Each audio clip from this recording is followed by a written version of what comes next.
Hi dear students, in last class we have discussed about we are going to discussing that 8th chapter controlling.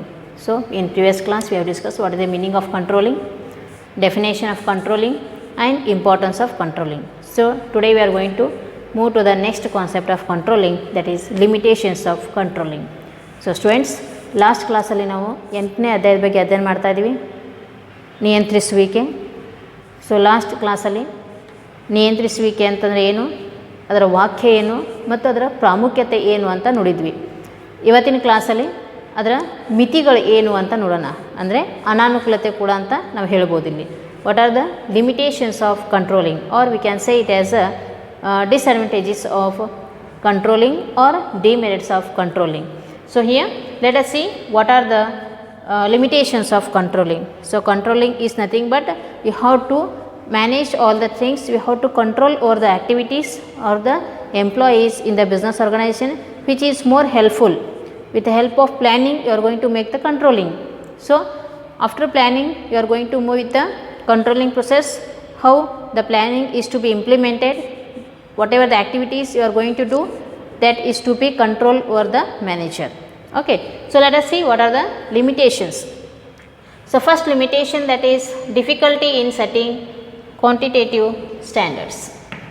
Difficulty in setting quantitative standards, little control on external factors, resistance from employees, costly affairs. So these are the 4 limitations of controlling. ನಿಯಂತ್ರಿಸುವಿಕೆಯ ಮಿತಿಗಳು ಯಾವ್ಯಾವ ಅಂತ ನೋಡೋಣ. ಪರಿಮಾಣಾತ್ಮಕ ಶಿಷ್ಟಗಳನ್ನು ನಿಗದಿಪಡಿಸುವಲ್ಲಿ ಕಷ್ಟ,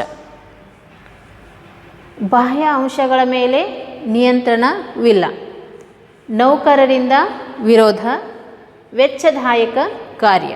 so ಇವು 4 ಏನದವ್ರಿ ನಿಯಂತ್ರಿಸುವಿಕೆಯ ಕೆಲವೊಂದು ಅನಾನುಕೂಲತೆಗಳು ಅಥವಾ ಮಿತಿಗಳು ಅಂತ ನಾವಿಲ್ಲಿ ಹೇಳ್ಬೋದು.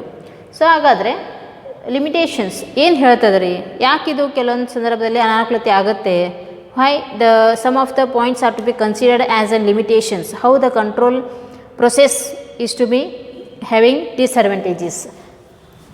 First one, that is difficulty in setting quantitative standards. So here one of the limitation of controlling, that is sometimes there will be a difficulty to identify that we can say as a quantitative standards. Quantitative standards is nothing but it is difficult that we can say when you are going to control over the employees, it is very difficult that we cannot understand the feelings or we cannot understand the whatever the ideas are there of the employee. So here that we can say it is difficulty in setting quantitative standards, that is one of the limitation of controlling. And little control on external factors. External factors in the sense here we can say it is more helpless that you cannot control the some of the rules and regulations which are to be framed by the government, that we can say as an external factor. So external factors, it is not having a business organization not having a capacity that we control over the external rules and regulations which are to be framed by the government. It is impossible to control. So in that moment we can say that external factors will not able to control in a business. It may be from the government policies or any competitors. If you are having any competitor of your business, it is not able to control that competitors. So it is also one of the demerits. So here in first point we said that difficulty in setting quantitative standards. Here we can say that if an employee having, if you are not providing the resources to the employees, if you are not satisfying the needs of the employees, here we can say job satisfaction of the employees, behavior of the employees, it is also counted, that we can say it is the disadvantage of controlling.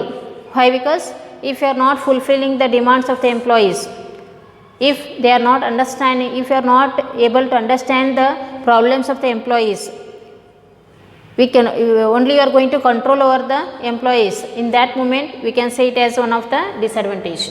And here external factors are nothing but government policies or any competitors in the business organization, so that we cannot control them. So that we can say it is one of the limitation. Next, that is resistance from employees. Why the employees are going to make the resistance is nothing but, if you are going to make the more restrictions to the employees, if you are going to control the employees by putting some of the rules and regulations of, or if you are going to make the more restrictions to the employees, that makes the employees insatisfaction, means they cannot satisfy with their work. In that moment you cannot control over the employees.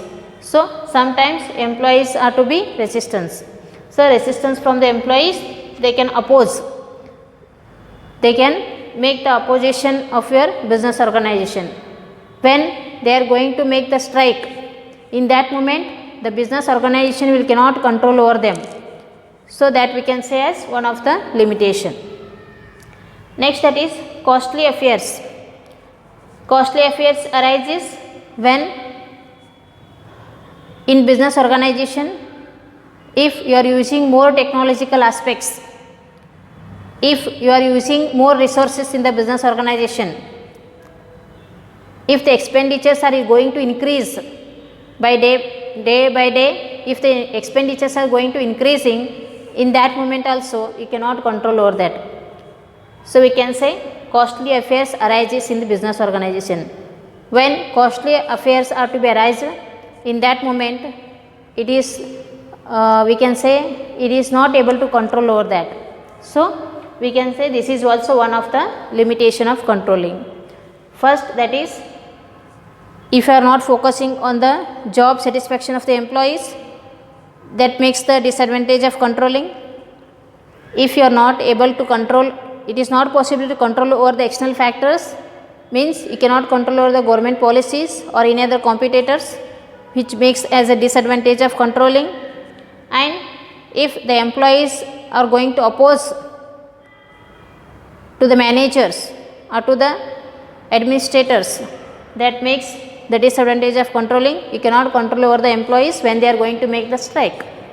And costly affairs, if the expenditures are going to increase day by day, when it is only arises increases the cost when you are going to implement the new technologies, it makes the costly affairs, that we cannot control over on the financial position, that we can say as one of the limitation of controlling. So these are the 4 limitations of controlling. So students, ನಿಯಂತ್ರಿಸುವಿಕೆಯ ಮಿತಿಗಳು. ಮೊದಲನೇದಾಗಿ ಪರಿಮಾಣಾತ್ಮಕ ಶಿಷ್ಟಗಳನ್ನು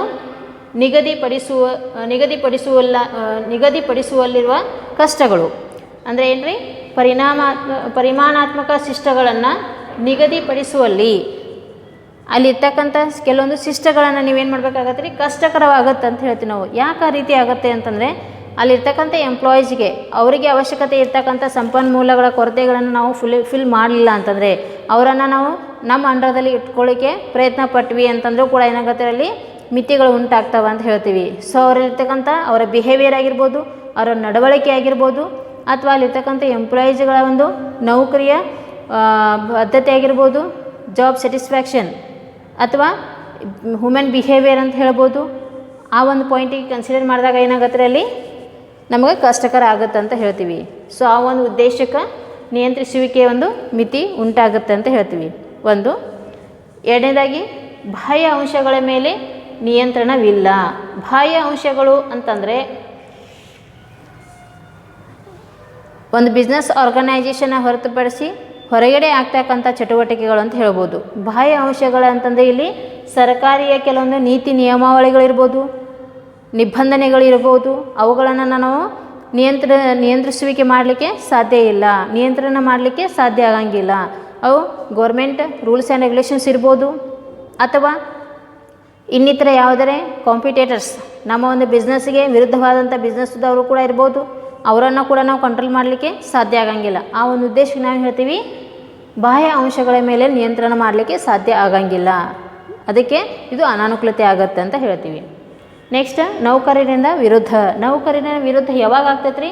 ಯಾವಾಗ ನಾವು ಅವರಿಗೆ ಸರಿಯಾದ ರೀತಿಯಲ್ಲಿ ಅವರಿಗೆ ಸಂಪನ್ಮೂಲಗಳನ್ನು ದೊರಕಿಸದೇ ಇರುವಾಗ, ಅಥವಾ ಅವರ ಒಂದು ಐಡಿಯಾಸ್ಗಳನ್ನು ನಾವು ಎಕ್ಸ್ಪೆಕ್ಟ್ ಮಾಡದೇ ಇರುವಾಗ, ಅವರು ಏನಾದರೂ ಸ್ಟ್ರೈಕ್ ಮಾಡಿದರೆ, ವಿರೋಧ ಮಾಡಲಿಕ್ಕೆ ಹೋದರೆ ಅಂತಂದರೆ ಅವಾಗ ನಾವು ಅವರನ್ನು ಕಂಟ್ರೋಲ್ ಮಾಡಲಿಕ್ಕೆ ಸಾಧ್ಯ ಆಗಂಗಿಲ್ಲ. ಸೊ ಆ ಒಂದು ಉದ್ದೇಶಕ್ಕೆ ಹೇಳ್ತೀರಿ ಇದೊಂದು ಕೂಡ ಅನಾನುಕೂಲತೆ ಅಂತ ಹೇಳ್ತಾ ಇದ್ದೀವಿ. ಅದ್ರ ಜೊತೆಗೆ ವೆಚ್ಚದಾಯಕ ಕಾರ್ಯ. ವೆಚ್ಚದಾಯಕ ಕಾರ್ಯ ಯಾವಾಗ ಆಗಲಿಕ್ಕೆ ಸಾಧ್ಯತೆ ಇದೆ ಅಂತಂದರೆ, ನಿಮ್ಮ ಒಂದು ಆರ್ಗನೈಜೇಷನಲ್ಲಿ ತಾಂತ್ರಿಕವಾದಂಥ ಒಂದು ಅಂಶಗಳನ್ನು ಬಳಕೆ ಮಾಡಿಕೊಂಡಾಗ ಅಲ್ಲಿ ಹೆಚ್ಚಿನ ವೆಚ್ಚ ಇನ್ಕ್ರೀಸ್ ಆಗ್ತಾ ಹೋತಂದರೆ ಅವಾಗ ನಮಗೇನು ಮಾಡೋಕ್ಕಾಗಂಗಿಲ್ಲ ರೀ, ಕಂಟ್ರೋಲ್ ಮಾಡಲಿಕ್ಕೆ ಆಗಂಗಿಲ್ಲ. ಸೊ ಅಲ್ಲಿ ವೆಚ್ಚ ಇನ್ಕ್ರೀಸ್ ಆಗ್ತಾ ಹೋಯಿತು, ದಿನನಿತ್ಯ ವೆಚ್ಚಗಳ ಒಂದು ಬಳಕೆ ಜಾಸ್ತಿ ಆಗ್ತಾ ಹೋತಂತಂದ್ರೆ ಏನಾಗುತ್ತೆ ರೀ, ಕಂಟ್ರೋಲ್ ಮಾಡಲಿಕ್ಕೆ ಸಾಧ್ಯ ಆಗಂಗಿಲ್ಲ. ಸೊ ಆ ಒಂದು ಉದ್ದೇಶಕ್ಕೆ ಹೇಳ್ತೀವಿ ಒಂದು ವೆಚ್ಚದಾಯಕ ಕಾರ್ಯ ಕೂಡ ಏನಾಗುತ್ತೆ ರೀ, ಮಿತಿಯನ್ನು ಉಂಟು ಮಾಡ್ತದೆ ಅಥವಾ ಅನಾನುಕೂಲತೆ ಆಗುತ್ತೆ ಅಂತ ಹೇಳ್ತೀವಿ. ಸೊ ಇವು 4 ಅಂಶಗಳು ಏನಾಗುತ್ತೆ ರೀ, ನಿಯಂತ್ರಿಸುವಿಕೆ ಒಂದು ಮಿತಿಗಳು ಅಂತ ಹೇಳ್ತೀವಿ. ಮೊದಲನೇದಾಗಿ ಅಲ್ಲಿರ್ತಕ್ಕಂಥ ಎಂಪ್ಲಾಯೀಸ್ಗಳಿಗೆ ಜಾಬ್ ಸ್ಯಾಟಿಸ್ಫ್ಯಾಕ್ಷನ್ ಇರಬೇಕು, ಹ್ಯೂಮನ್ ಬಿಹೇವಿಯರ್ ಬಗ್ಗೆ ಅಧ್ಯಯನ, ಅವ್ರ ಬಗ್ಗೆ ನಾವು ಅರ್ಥ ಮಾಡ್ಕೊಂಡಿರಬೇಕು. ಅಂದಾಗ ಮಾತ್ರ ಏನಾಗುತ್ತೆ ಅಲ್ಲಿ ನಿಯಂತ್ರಿಸುವಿಕೆ ಮಾಡಲಿಕ್ಕೆ ಸಾಧ್ಯತೆ ಇದೆ. ಅದಾಗಲಿಲ್ಲ ಅಂತಂದರೆ ಏನಾಗುತ್ತೆ, ಅನಾನುಕೂಲತೆ ಆಗುತ್ತೆ. ಅದರ ಜೊತೆಗೆ ಬಾಹ್ಯ ಅಂಶಗಳನ್ನು ನಾವು ಕಂಟ್ರೋಲ್ ಮಾಡಲಿಕ್ಕೆ ಆಗಂಗಿಲ್ಲ. ಗೋರ್ಮೆಂಟ್ ರೂಲ್ಸ್ ಆ್ಯಂಡ್ ರೆಗ್ಯುಲೇಷನ್ಸ್ ಇರ್ಬೋದು, ಪಾಲಿಸೀಸ್ ಇರ್ಬೋದು, ಮತ್ತು ಇನ್ನಿತರ ಯಾವ್ದಾರೆ ನಮ್ಮ ಒಂದು ಕಾಂಪಿಟೇಟರ್ಸ್ ಇರ್ಬೋದು, ಅವರನ್ನು ನಾವು ಏನು ಮಾಡಲಿಕ್ಕೆ ಆಗಂಗಿಲ್ಲ ರೀ, ನಿಯಂತ್ರಣ ಮಾಡಲಿಕ್ಕೆ ಸಾಧ್ಯ ಆಗಂಗಿಲ್ಲ. ಅದರ ಜೊತೆಗೆ ನೌಕರರಿಂದ ವಿರೋಧ. ಅವರೇನಾದರೂ ಸ್ಟ್ರೈಕನ್ನು ಕಂಡಕ್ಟ್ ಮಾಡಿದರೆ ಆವಾಗ ನಾವು ನೌಕರರ ಮೇಲೆ ಕಂಟ್ರೋಲ್ ಮಾಡಲಿಕ್ಕೆ ಸಾಧ್ಯ ಆಗಂಗಿಲ್ಲ. ಸ್ಟ್ರೈಕ್ ಮಾಡೋ ಉದ್ದೇಶ ಏನು ಅಂತಂದರೆ, ಅವರಿಗೆ ಬೇಕಾದಂಥ ಸಂಪನ್ಮೂಲಗಳನ್ನು ನಾವು ಫುಲ್ಫಿಲ್ ಮಾಡಲಿಲ್ಲ ಅಂತಂದರೆ ಏನಾಗುತ್ತೆ, ನೌಕರರು ವಿರೋಧ ಮಾಡ್ತಾರೆ. ಅವ್ರಿಗೆ ಸೇರಬೇಕಾದಂಥ ಸಂಬಳ ಆಗಿರ್ಬೋದು, ಅವರಿಗೆ ನೀಡಬೇಕಾದಂಥ ಬೋನಸ್ ಆಗಿರ್ಬೋದು, ಆ ರೀತಿ ನಾವು ಯಾವುದೇ ರೀತಿ ರಿಸೋರ್ಸಸ್ಸನ್ನು ಅವರು ಪ್ರೊವೈಡ್ ಮಾಡಲಿಲ್ಲ ಅಂತಂದರೆ ಏನಾಗುತ್ತೆ ರೀ, ಅವರು ವಿರೋಧ ಮಾಡಲಿಕ್ಕೆ ಚಾನ್ಸಸ್ ತುಂಬ ಇರುತ್ತೆ. ಸೊ ಆ ಒಂದು ಸಮಯದಲ್ಲಿ ಏನು ಮಾಡ್ತೀವಿ, ನಾವು ಕಂಟ್ರೋಲ್ ಮಾಡಲಿಕ್ಕೆ ಆಗಂಗಿಲ್ಲ. ಆಮೇಲೆ ವೆಚ್ಚದಾಯಕ ಕಾರ್ಯ. ಯಾವಾಗ ನೀವು ಹೆಚ್ಚಿನ ಒಂದು ಮಟ್ಟದಲ್ಲಿ ಸಂಪನ್ಮೂಲಗಳನ್ನು ಬಳಕೆ ಮಾಡೋದಾಗಿರ್ಬೋದು, ತಂತ್ರಜ್ಞಾನದ ಬಳಕೆ ಆಗಿರ್ಬೋದು, ಅದನ್ನು ಯೂಸ್ ಮಾಡುವಾಗ ನಿಮ್ಗೆ ಹೆಚ್ಚು ಎಕ್ಸ್ಪೆಂಡಿಚರ್ ಜಾಸ್ತಿ ಆಯಿತು, ವೆಚ್ಚ ಹೆಚ್ಚಾಯಿತು, ಅವಾಗೇನಾಗುತ್ತೆ ರೀ, ನಾವು ಫೈನಾನ್ಸ್ ಮೇಲೆ ಕಂಟ್ರೋಲ್ ಮಾಡಲಿಕ್ಕೆ ಆಗಂಗಿಲ್ಲ. ಹಣಕಾಸಿನ ಒಂದು ಸಂಪನ್ಮೂಲಗಳನ್ನು ನಿಯಂತ್ರಣದಲ್ಲಿ ಇಟ್ಕೊಳ್ಳಿಕ್ಕೆ ಸಾಧ್ಯ ಆಗಂಗಿಲ್ಲ. ಆ ಒಂದು ಸಂದರ್ಭದಲ್ಲಿ ನಾವೇನು ಹೇಳ್ತೀವಿ, ಅದು ಅನಾನುಕೂಲತೆ ಉಂಟು ಮಾಡುತ್ತೆ ಅಂತ ಹೇಳ್ತಾ ಇದ್ದೀವಿ. ಸೊ ಇವಿಷ್ಟೇನು ರೀ 4 ನಿಯಂತ್ರಿಸುವಿಕೆಯ ಮಿತಿಗಳು ಅಂತ ಹೇಳ್ತಾ ಇದ್ದೀವಿ. ಓಕೆ, ಸೊ ಹಾಗಾತಂದರೆ ನೆಕ್ಸ್ಟ್ ಕಂಟ್ರೋಲಿಂಗ್ ಪ್ರೊಸೆಸ್ಸಲ್ಲಿ ನಾವು ನೋಡಿಕೊಂಡಾಗ relationship between planning and controlling. Planning ಮತ್ತು ಕಂಟ್ರೋಲಿಂಗ್ ಮಧ್ಯೆ ಇರ್ತಕ್ಕಂಥ ಒಂದು ಸಂಬಂಧ ಏನು, ಯೋಜಿಸುವಿಕೆ ಮತ್ತು ನಿಯಂತ್ರಿಸುವಿಕೆಗಳ ನಡುವೆ ಇರ್ತಕ್ಕಂಥ ಸಂಬಂಧ ಏನು ಅಂತಕ್ಕಂಥ ಪಾಯಿಂಟ್ ಬಂದಾಗ, so first points we have to remember that planning and controlling both are very important in business organization. Why? Because without planning you cannot implement the activities in the business organization. If without planning, if you are going to do the work, it should be not having any accuracy in the particular task. So on that situation you are going to say that planning is very important. Whether planning is important, similarly controlling is also most important. Why? Because when you are going to make the plan, planning without controlling, it is a meaningless. Remember students, planning without controlling, if you are going to plan, there will be no any controlling, then it is meaningless. And also, if controlling is there but without planning, it can be said as a blind. Why? Because only controlling you are going to do, but without planning, how you are going to make the control? Before planning or before thinking about what you are going to control, if you are not thinking before, then how you are going to able to control that things, or how you are going to control the employees in the business? So planning without controlling is a meaningless. Controlling without planning is blind. That we can say here. So here 2 relationships are there. Let us see. Students, ಯೋಜಿಸುವಿಕೆ ಮತ್ತು ನಿಯಂತ್ರಿಸುವಿಕೆ ನಡುವೆ ಇರ್ತಕ್ಕಂಥ ಒಂದು ಸಂಬಂಧ ಏನು? ಎಲ್ಲ ಒಂದು ಸಂಘಟನೆಗಳಲ್ಲಿ, ಒಂದು business ಆರ್ಗನೈಜೇಷನಲ್ಲಿ ಯೋಜಿಸುವಿಕೆ ಎಷ್ಟು ಇಂಪಾರ್ಟೆಂಟೋ ಅಷ್ಟೇ ನಿಯಂತ್ರಿಸುವಿಕೆ ಕೂಡ ಇಂಪಾರ್ಟೆಂಟ್ ಇದೆ ಅಂತ ಹೇಳ್ತಾ ಇದ್ದೀವಿ. ಯಾಕಂತಂದರೆ ಯೋಜಿಸುವಿಕೆಯನ್ನು ನೀವು ನಿಯಂತ್ರಿಸುವಿಕೆಯನ್ನು ಹೊರತುಪಡಿಸಿ ಓನ್ಲಿ ಯೋಜಿಸುವ ಬಗ್ಗೆ ಮಾಡಿದರೆ ಅಂತ ಪ್ಲ್ಯಾನಿಂಗ್ ಅಷ್ಟೇ ಮಾಡಿದರೆ ಏನಾಗುತ್ತೆ ರೀ, ಅಲ್ಲಿ ಕಂಟ್ರೋಲಿಂಗ್ ಇರಲಿಲ್ಲ ಅಂತಂದರೆ ಅದಕ್ಕೆ ಅರ್ಥನೇ ಇರಲ್ಲ ಅಂತ ಹೇಳ್ತೀವಿ. ಅದು ಮೀನಿಂಗ್ಲೆಸ್ ಆಗುತ್ತೆ.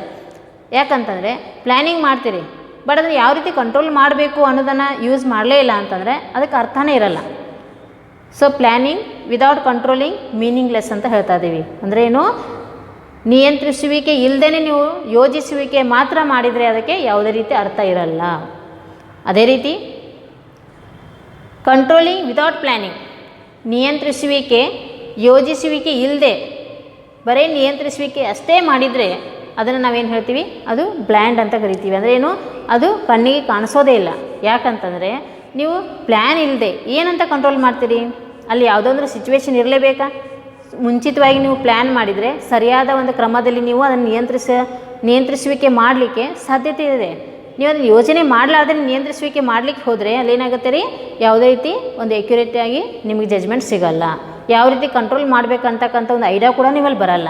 ಸೊ ಆ ಒಂದು ಉದ್ದೇಶಕ್ಕೆ ಹೇಳ್ತೀವಿ ಎರಡು ಸರಿಸಮಾನವಾದಂಥ ಒಂದು ಮಹತ್ವ ನೀಡ್ತದೆ ಅಂತ ಹೇಳ್ತೀವಿ. ಅದರದೇ ಆದಂಥ ಪ್ರಾಮುಖ್ಯತೆ ಹೊಂದಿರ್ತದೆ ಅಂತ ಹೇಳ್ತೀವಿ. ಸೊ ಎರಡೂ ಕೂಡ ಏನಾಗುತ್ತೆ ರೀ, ಬಿಸ್ನೆಸ್ ಆರ್ಗನೈಸೇಷನಲ್ಲಿ ಇಂಪಾರ್ಟೆಂಟ್ ಅಂತಲೇ ಹೇಳ್ತಾ ಇದ್ದೀವಿ. ಸೊ ಹಾಗಾದರೆ ಇಲ್ಲಿ ಎರಡು ರಿಲೇಷನ್ಶಿಪ್ಸ್ ಯಾವಿದೆ ಅಂತ ನೋಡೋಣ. So relationship between planning and controlling. First one, that is planning based on facts makes controlling easier and effective. So here V can say planning based on facts. Planning is based on facts which makes controlling more easier and effective. So only if planning is there means without controlling it is meaningless. Only when it gets meanings, planning is based on facts, real facts. Whatever the facts are there, on that facts only you are going to make the plan. So we can say planning is based on facts which makes controlling very easy and effective. Means on the basis of facts only you are going to make the plan. If the plan is based on facts, then it is very easy to make the control, and also controlling will make very effective. That is what we can say first relationship of planning and controlling. Okay. Next one, that is controlling improves future planning. Controlling improves future planning by providing information derived from past experience. Yes, we say improvement of controlling which improves future planning. Controlling improves future planning. Why are going to make the control?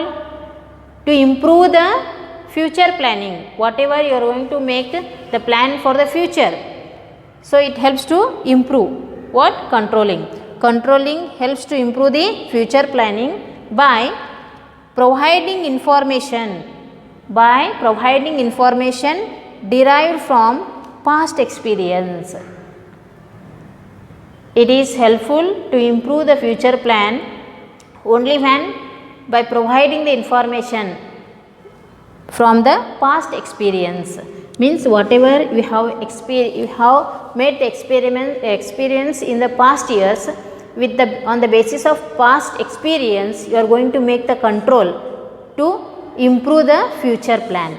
That is what we can say here, difference of, or we can say relationship between control and planning. Here control which helps or to improve the future plan, only it is possible to make the improvement for future plan by getting the information of past experience. Means here this way we can say as a planning. Okay, this is the second relationship of planning and controlling.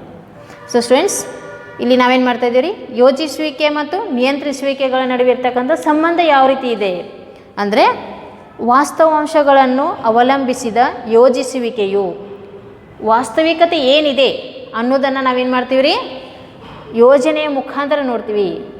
ಯೋಜನೆ ಎದ್ರ ಮೇಲೆ ಅವಲಂಬನೆ ಆಗೈತೆ ರೀ, ವಾಸ್ತವಿಕತೆ ಮೇಲೆ ಅವಲಂಬನೆ ಆಗಿದೆ. ಯೋಜನೆ ಮಾಡುವುದು ವಾಸ್ತವಿಕತೆ ಮೇಲೆ ಅವಲಂಬನೆ ಆಗಿದೆ ಅಂತ ಹೇಳ್ತೀವಿ. ಪ್ಲ್ಯಾನಿಂಗ್ ನಾವು ಯಾವ ಬೇಸ್ ಮೇಲೆ ಮಾಡ್ತೀವಿ ರೀ? ವಾಸ್ತವಿಕತೆ ಏನಿದೆ ಅನ್ನೋದ್ರ ಮೇಲೆ ಏನು ಮಾಡ್ತೀವಿ ನಾವು? ಯೋಜನೆಗಳನ್ನು ಹಾಕ್ಕೊತೀವಿ. ಸೊ ಅದ್ರ ಜೊತೆಗೆ ನಿಯಂತ್ರಿಸುವಿಕೆಯನ್ನು ಸುಲಭ ಮತ್ತು ಪರಿಣಾಮಕಾರಿಯಾಗಿ ಮಾಡುತ್ತದೆ ಅಂತ ಹೇಳ್ತೀವಿ. ಸೊ ನೀವು ಪ್ಲ್ಯಾನಿಂಗ್ ವಾಸ್ತವಿಕತೆಯ ಒಂದು ಆಧಾರದ ಮೇಲೆ ನೀವು ಯೋಜನೆಯನ್ನು ಮಾಡ್ತೀರಿ. ಆ ಯೋಜನೆನ ಮಾಡಿದ ನಂತರ ಆ ಒಂದು ಬೇಸ್ ಮೇಲೆ ಏನು ಮಾಡ್ತೀರಿ ನೀವು? ಕಂಟ್ರೋಲಿಂಗ್ ಮಾಡ್ತೀರಿ. ಅದರಿಂದ ಕಂಟ್ರೋಲಿಂಗ್ ಅಂದರೆ ನಿಯಂತ್ರಿಸುವಿಕೆ ಏನಾಗತ್ತೆ ರೀ? ಸುಲಭವಾದ ರೀತಿಯಲ್ಲಿ ನೀವೇನು ಮಾಡ್ಬೋದು? ನಿಯಂತ್ರಣ ಮಾಡಲಿಕ್ಕೆ ಸಾಧ್ಯ ಇದೆ ಅಂತ ಹೇಳ್ತೀವಿ. ಸೊ ಅದಕ್ಕೇನು ಹೇಳ್ತೀವಿ? ನಿಯಂತ್ರಿಸುವಿಕೆಯನ್ನು ಸುಲಭವಾಗಿ ಮತ್ತು ಪರಿಣಾಮಕಾರಿಯನ್ನಾಗಿ ಮಾಡಲು ಒಂದು ಹೆಲ್ಪ್ ಆಗುತ್ತೆ ಅಂತ ಹೇಳ್ತೀವಿ. ಹೌದಾ? ಯೋಜನೆ ಅನ್ನೋದು ಯೋಜಿಸುವಿಕೆ ಎದ್ರ ಮೇಲೆ ಅವಲಂಬನೆಯಾಗಿದೆ ರೀ? ವಾಸ್ತವಿಕತೆ ಮೇಲೆ ಅವಲಂಬನೆಯಾಗಿದೆ. ಸೊ ನೀವು ಫ್ಯಾಕ್ಟ್, ರಿಯಲ್ ಫ್ಯಾಕ್ಟ್ ಏನಿದೆ ಅನ್ನೋದ್ರ ಮೇಲೆ ಪ್ಲ್ಯಾನ್ ಹಾಕ್ತೀರಿ. ಸೊ ಆ ಪ್ಲ್ಯಾನ್ ಮಾಡೋದ್ರಿಂದ ಏನಾಗುತ್ತೆ ರೀ? ನಿಮಗೆ ಈಸಿಯಾಗಿ ಮತ್ತು ಪರಿಣಾಮಕಾರಿಯಾಗಿ ಒಂದು ಕಂಟ್ರೋಲ್ ಮಾಡಲಿಕ್ಕೆ ಹೆಲ್ಪ್ ಆಗುತ್ತೆ ಅಂತ ಹೇಳ್ತೀವಿ. ಇದು ಮೊದಲನೇದಿರ್ತಕ್ಕಂಥ ಒಂದು ರಿಲೇಷನ್ಶಿಪ್ ಅಂತ ಹೇಳ್ಬೋದು. ಇಲ್ಲಿ ಒಂದು ಸಂಬಂಧ ಅಂತ ಹೇಳ್ಬೋದು. ಎರಡನೇದಾಗಿರ್ತಕ್ಕಂಥ ಯೋಜಿಸುವಿಕೆ ಮತ್ತು ನಿಯಂತ್ರಿಸುವಿಕೆಯ ಸಂಬಂಧ ಏನು ಅಂತ ನೋಡೋಣ. ನಿಯಂತ್ರಿಸುವಿಕೆಯು ಹಿಂದಿನ ಅನುಭವಗಳಿಂದ ಪಡೆದ ಮಾಹಿತಿಯನ್ನು ಒದಗಿಸಿ. ನೋಡಿರಿ, ನಿಯಂತ್ರಿಸುವಿಕೆ ಏನಾಗಿದೆ ರೀ? ಹಿಂದಿನ ಒಂದು ಅನುಭವ, ಪಾಸ್ಟ್ ಎಕ್ಸ್ಪೀರಿಯನ್ಸ್, ಹಿಂದಿನ ಅನುಭವ, ಲಾಸ್ಟ್ ಇಯರ್ ನಿಮ್ಗೆ ಆದಂಥ ಅನುಭವಗಳನ್ನು ಮುಂದಿಟ್ಟುಕೊಂಡು ನೀವೇನು ಮಾಡಬೇಕಾಗತ್ತೆ ರೀ?